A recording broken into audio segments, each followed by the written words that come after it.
Flying high, the science of flight. Flying is like magic, but it's also science. Let's learn some cool things about how airplanes and birds fly. Wings and air. Birds and airplanes have special wings that help them fly.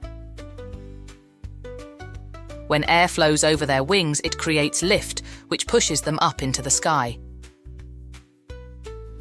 Going up. To go up, airplanes and birds tilt their wings upwards. This helps them catch more air and lift higher into the sky. Coming down. When it's time to come down, airplanes and birds tilt their wings downwards. This helps them glide smoothly back to the ground. Flapping and soaring. Birds flap their wings to fly, while airplanes use engines and propellers.